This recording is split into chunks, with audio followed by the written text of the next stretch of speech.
We're at the Inside ETFs Conference in Montreal. Joining us right now is Rodrigo Gordillo from Resolve Asset Management. Rodrigo, thanks so much for coming by. Thank you for having me. Yeah, this is great. So you're here to talk about machine AI learning, but that's not what I want to talk to you about. Typically, one of the things we talked about earlier was that advisors are, when they're looking at alternative strategies for their clients, you're seeing that what they're choosing is actually tends to be a low volatility strategy with possibly a 3% total return as an alternative strategy. But you disagree with that, or you maybe it's not that you disagree, or maybe you think that's not the right way to go about selecting an alternative strategy. So what is the right way to go about selecting? So we've been putting a lot of work on research that hopefully empowers both investment advisors and allocators to think about the portfolio construction process differently. Right? When we see people think about the alternative sleeve, that, because of restrictions, end up being anywhere between 10 and 20% of their portfolio, and the rest is a traditional equity and bond portfolio, they're thinking about this sleeve as, how can I put something in there that's going to be low risk, that is not going to lose my clients a lot of money? And so we see a ton of that seems like a perfectly normal thing to do. From a behavioral perspective, It makes total sense, right? You're doing something that's different, that you can't really explain to your client. And the whole goal is, look, it's low volatility, but it's never going to lose you money. We're just going to be slow and steady wins the race. But we think they're thinking about the problem incorrectly, right? What you actually need is if you have 20% of your portfolio that you can use to add diversification, you want to have as much volatility as you can get for those products. You actually should prefer higher risk, because let me give you a scenario, right? Market neutral strategies are very popular. And so in 2008, if you average it out, the market neutral space was up 3 to 5%, right? Right. That's pretty good. You can sell it to a client and say that's a good thing. But what did that actually do in order to protect the rest of your portfolio that was down 40, 50%? Not much.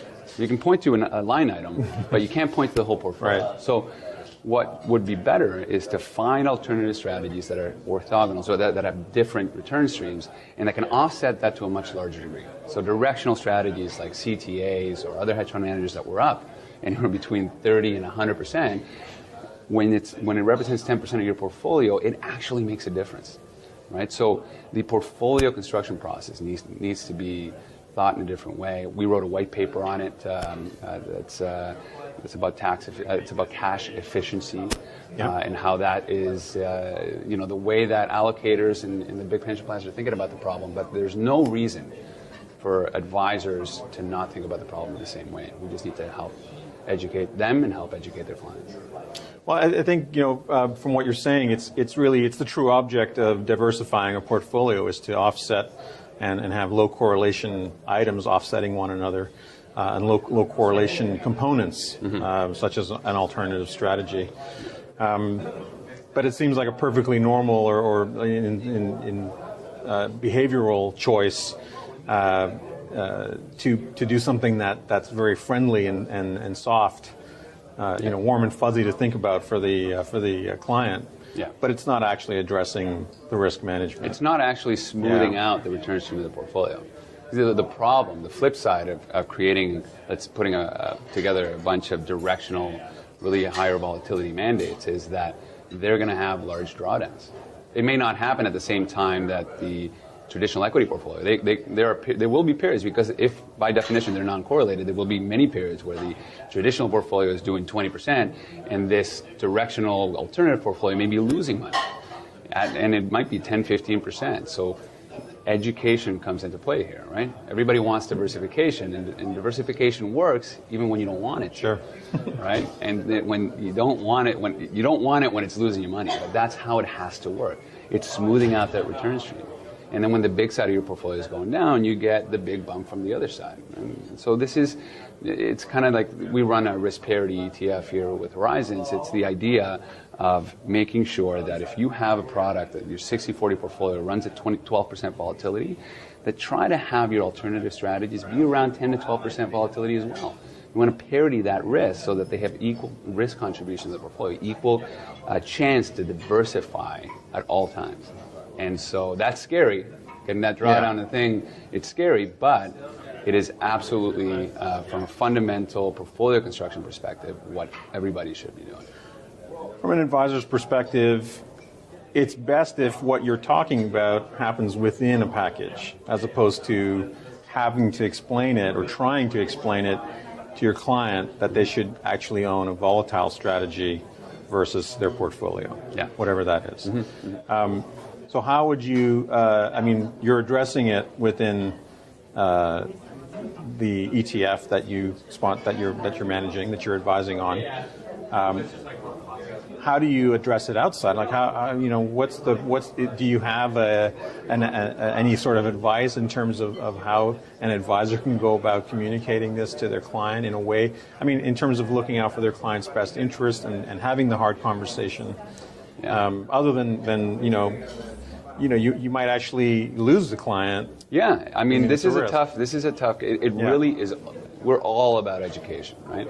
And so hopefully the research that we're putting out there is going to help educate the advisor.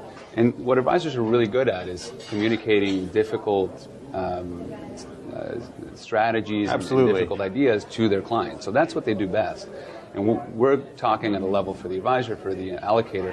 Hopefully they'll be able to translate that for their clients. Having said that, but it's Rodrigo. Just to be fair, it's really a minority of advisors who will go that extra mile to explain that strategy to their clients. I guess what I'm saying is there's a barrier. 100%. There's a real barrier to entry into these strategic moves that prevents advisors, either because they're afraid to broach the conversation with their client, or they're afraid they're going to lose. If they're not afraid to broach the conversation with their client, they're afraid they're going to lose the client in broaching the conversation. And it's 100% true. I mean, we always talk about the intersection between optimality from a mathematical perspective and optimality from a behavioral perspective. Right? At the end of the day, what I've talked about is the optimal portfolio. But what's optimal mathematically may not be optimal for your client. Right? So it really does mean that if you're gonna introduce something like this, you're likely not going to do the whole 20%. You're probably going to add a little bit of volatility for a 5% sleeve, and then do more of the same, right? So every advisor has different client bases that understand in different levels. So it really comes to the advisor to find that intersection between what's optimally from a behavioral perspective and what the clients are going to stick to, and how much mathematical optimality they can add. And all we're trying to do is nudge a little bit more of that mathematical side of the equation. Right. And I strongly believe that in the next 5 to 10 years, we're going to have a more educated audience, both from the advisory perspective to the individual perspective. Some of these concepts are quite difficult to grasp for the layperson. Never mind the professional. No, I was just saying we wrote a paper called "Skis and Bikes."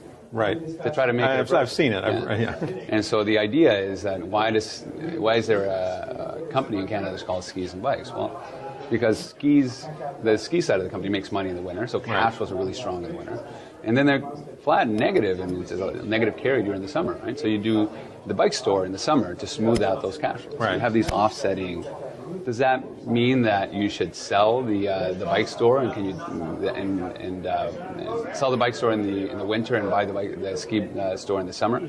No, you can actually create a much more robust portfolio by capturing the flows. So capturing the flows from the cash flows from the ski company in the winter allows you to reinvest in your bike company before the season gets hot, right? So diversification communicated through analogies like this that really show, number one, you have to try to aim for equal risk as you're diversifying, and number two, the benefit of rebalancing those strong cash flows and giving it to the recent loser so that it has more of a portfolio performance impact over the long term. Yeah. Right? So skis and bikes is our approach. That's a great analogy. Way to otherwise, it's a very steep learning curve. Absolutely. Maybe it just means investing a lot more time in the relationship with the client and being able to explain it, but there's only so many hours in the day, right? So you got to come up with great analogies, and that's a great one. Yeah.